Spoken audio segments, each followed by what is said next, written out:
Con un majestuoso poema sobre la creación comienzan los relatos del libro más conocido del mundo, la Biblia. Específicamente el libro de Génesis, primer libro del Pentateuco, de aquellos 5 libros que se escribieron cuando estaba sucediendo la salvación del pueblo de Israel. Génesis inicia con una serie de declaraciones hermosas y estéticamente elaboradas, dando a este primer fragmento de la Biblia una impresión de apertura al resto del libro que ha cambiado la vida de millones de personas a lo largo de la historia. En un momento, Dios interrumpió su eternidad para dar inicio al tiempo y comenzar su obra creadora. Proceso narrado aquí de una manera poética. Dios es un creador dinámico y se nos presenta como el que origina todas las cosas. Esta verdad no solo la desprendemos de este primer capítulo de Génesis, sino de toda la revelación de Dios. ¿Cuál sería el versículo más bello de este capítulo 1? ¿Cuál sería el versículo más interesante? ¿Cuál versículo sería el más desconcertante? Sin duda, el más desconcertante quizá pueda ser el versículo 2.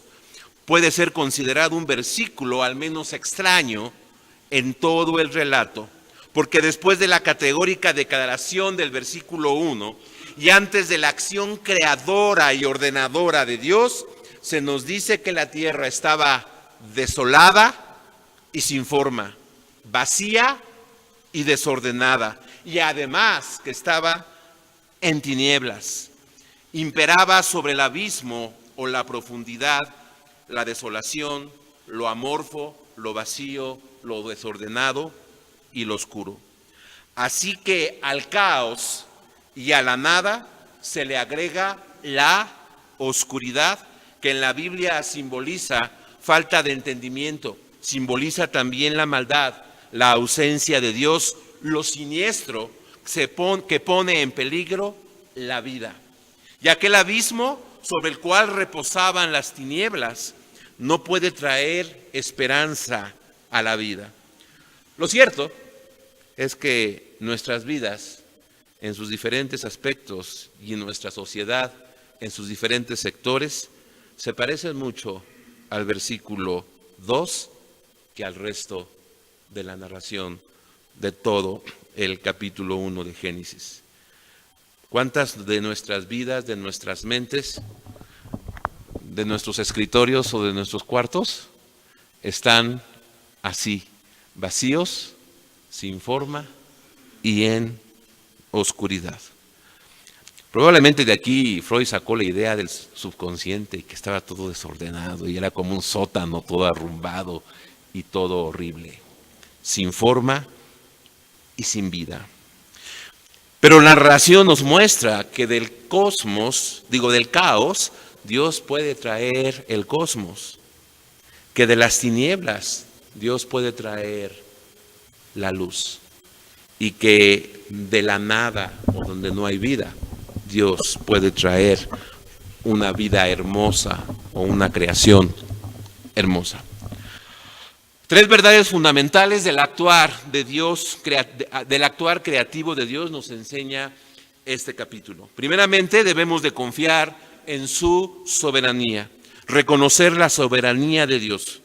1:1. El sujeto de la primera oración de la Biblia es Dios, y la Biblia de eso se trata. Se trata de Dios antes que de nada, de Dios antes que todo, por cierto, de Dios antes que de ti y de mí, de Dios antes que nosotros, de Dios antes que yo y tú. Así que lo primero que debemos reconocer para que nuestras vidas puedan ir del caos al cosmos es confiar en la soberanía de Dios.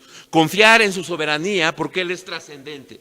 La narración o poema de este capítulo deja claro a lo largo de todos los versos que Dios es diferente a su creación. Eso significa ser trascendente. Eso significa la santidad de Dios. Los dioses antiguos, sobre todo los griegos, por ejemplo, eran muy parecidos a los seres humanos. Tan parecidos que uno podía encontrar seres humanos mejores que los dioses. Uno podía encontrar seres humanos mejores que Zeus y que Afrodita y que todos los demás. Sin embargo, en la Biblia, Dios no comparte nada con lo que ha creado. Antes, al contrario, la narración nos muestra a Dios determinando, a Dios definiendo, a Dios señalando límites, a Dios siendo superiormente distinto a lo creado. Sin embargo, muchas de nuestras actitudes parecen mostrar que creemos que Dios es nuestro mayordomo, que Dios es nuestro mesero, que Dios está a nuestra disposición, que nosotros debemos o que nosotros definimos lo que Dios tiene que hacer, que nosotros le decimos a Dios dónde tiene que poner orden. ¿No has orado alguna ocasión, Señor, pon en orden a esta persona que de veras, o pon en orden las cosas que están acá? Dios es el que lo hace, no nosotros. Dios está más allá de los límites naturales. Dios está más allá de lo que nos imaginamos y debemos de confiar en esa soberanía trascendente, pero también en su soberanía sobre lo que sucede. El verso 2 nos muestra en sus primeras líneas la existencia de una fuerza maligna que debe ser tomada en serio, que debe ser tomada en cuenta. No se detiene a explicar el origen de esta fuerza, sino más bien se concentra en la manera en que este ente siniestro ha de ser erradicado de la creación. De hecho, más que de la creación, el capítulo 1 nos habla de cómo esa oscuridad, ese vacío, ese sin forma, fue transformado a luz, a orden y lleno de vida. La Biblia y el cristianismo no niegan la perversidad de la existencia humana, en la existencia humana. La perversidad que anida en nuestros propios corazones. La Biblia sí habla del mal, no tanto nos deja claro su origen, pero sí de su realidad y de su aniquilación y de su derrota. El problema del mal va más allá de una discusión filosófica, psicológica, sociológica y aún más allá de una discusión teológica.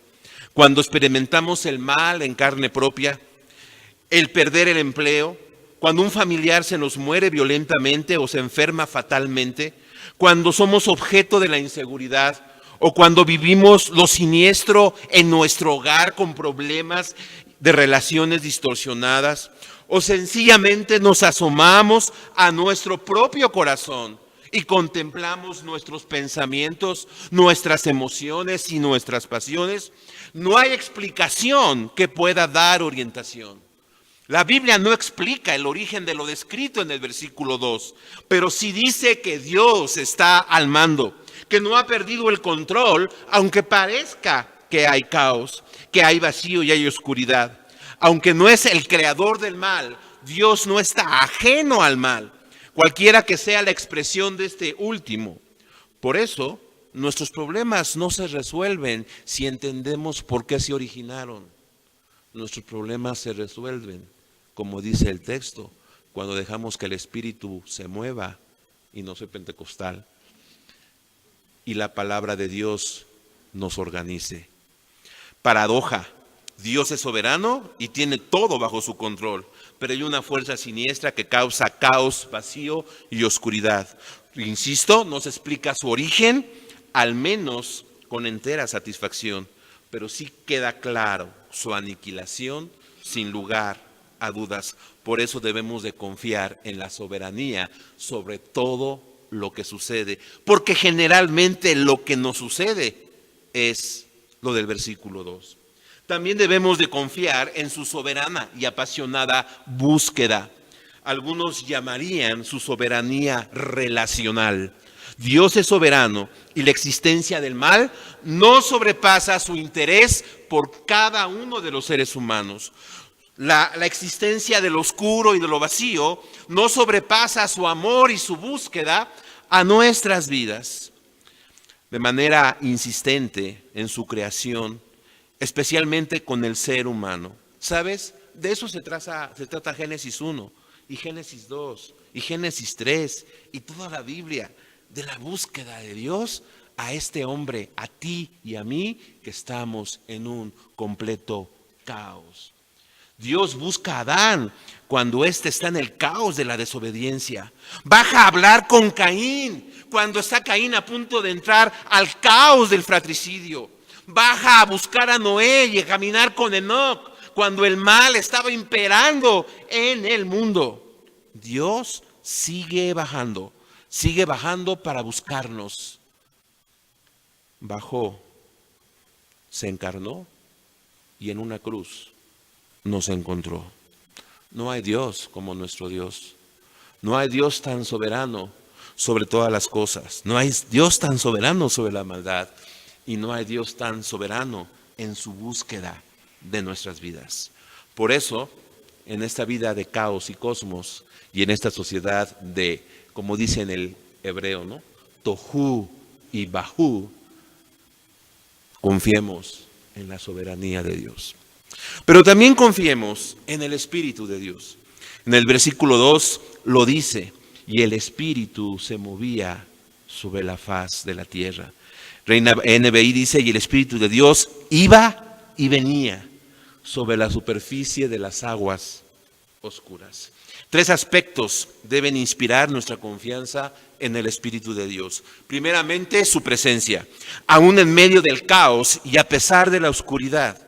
La segunda verdad de este enigmático verso trae esperanza, mientras que la primera parte trae desesperanza, la última parte de este versículo trae esperanza. ¿Por qué? Porque el Espíritu de Dios categóricamente está ahí. Caos es un estado amorfo e indefinido, confusión, desorden, comportamiento aparentemente errático e impredecible de algunos sistemas y de nuestros corazones y de muchas personas y de nuestra sociedad. Aunque el texto acepta la realidad de lo siniestro, también declara que en medio de ello el Espíritu está presente en un movimiento vibratorio. Literalmente dice aleteaba, vibraba, se movía así, por aquí y por allá. En donde hay caos, vacío y oscuridad, por medio de su Espíritu y quizá de una manera modesta, como el aleteo de una paloma o el vibrar de un celular, Dios está presente. En un niño de Belén, en un madero, en una sencilla tumba abandonada, en un puñado de 12 o 120 discípulos, quizá 500.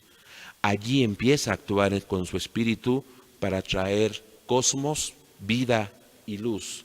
De la misma manera, nuestra existencia que parece Tohu y Bahu y Hoshek es tinieblas, por el Espíritu presente puede volverse ordenado, lleno y con luz.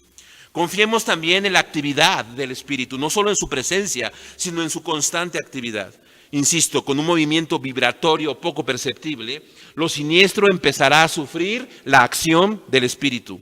El ir y venir del Espíritu en todos los rincones de nuestro corazón, en todos los rincones de nuestra sociedad, en todos los rincones de nuestras intenciones, en todos los rincones de nuestras pasiones. Dejemos y confiemos en la acción del Espíritu, aunque parezca imperceptible. El periodo del silencio entre los 2 testamentos, ¿sabes? No fue un periodo ocioso para el Espíritu de Dios. El Espíritu de Dios estaba vibrando en las conquistas de Alejandro. El Espíritu de Dios estaba vibrando con la difusión del idioma griego. El Espíritu de Dios estaba vibrando en la llegada de la paz romana para que el Evangelio corriera de manera sorprendente en los primeros 3 siglos del cristianismo, a pesar del caos, del vacío y de lo que era sin forma. De la misma manera, habremos de confiar y tenemos que confiar que allá en donde en estos momentos tu iglesia, tu familia o tu situación personal parece Tohu y Bahu y Shosek, el Espíritu está vibrando y va a traer esperanza en nuestras familias y en nuestra sociedad, en nuestra vida, que es un desorden, en nuestra mente que está oscura. Y también debemos de confiar en su esperanza, es un llamado a la fe.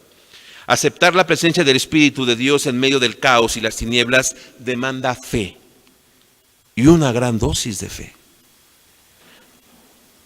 Piensa en la situación que más te agobia ahora, que más oscuro parece. Demanda fe para confiar en el Espíritu y en su presencia. Entonces, ante el caos y el desorden que pueda haber en tu vida, habremos de confiar en la soberanía de Dios, habremos de confiar en el Espíritu de Dios, pero también habremos de confiar en la palabra de Dios. De una manera clara o implícita aparece la frase a lo largo del capítulo, dijo Dios, señalando así que la acción primera del Espíritu vibrando, a la acción primera del Espíritu vibrando, le sigue como manifestación de poder creador y creador salvador, la palabra o la revelación de Dios. Dios expresando su intención o deseo, intención y deseo que se hacen realidad al sencillo momento de declararlo. A diferencia de nuestro hablar, que es mucho, destructivo y poco claro y generador de muerte, el hablar de Dios es completamente diferente. El hablar de Dios es creador, genera vida. La voz de Dios, paso a paso, de manera clara y contundente, va trayendo vida donde hay desolación, orden donde hay confusión, esperanza donde hay angustia, alegría donde hay amargura. ¿Cuántos de nosotros no necesitamos esto en nuestro interior, en nuestro alrededor? A cada exclamación de Dios surge algo que conlleva o promueve vida, movimiento y belleza. Y a manera de reflexión, cuando tú hablas, ¿qué promueves? Cuando tú hablas, ¿qué inspiras? Basta la plática que tienes con alguien muy en privado para que notes qué genera tu hablar. Sobre todo cuando hablamos del tercero y que no está presente. ¿Qué genera nuestro hablar? El hablar de Dios genera creación y vida. También el hablar de Dios genera orden. Da sentido y orden, simetría, colocación, equilibrio, ritmo, tono, armonía, proporción y variedad a todo. Demarca. La sociedad está continuamente tratando de desquebrajar esta simetría, de desquebrajar este orden, de desquebrajar esta variedad y esta proporción, representada por los límites precisos que Dios ha puesto en su creación. La diferencia entre el bien y el mal es cada vez más discutida y más difusa. La clara distinción sexual brilla por su ausencia en las grandes en la sociedad de nuestros tiempos. La distinción de lo que es ético y moral es cada vez más difícil.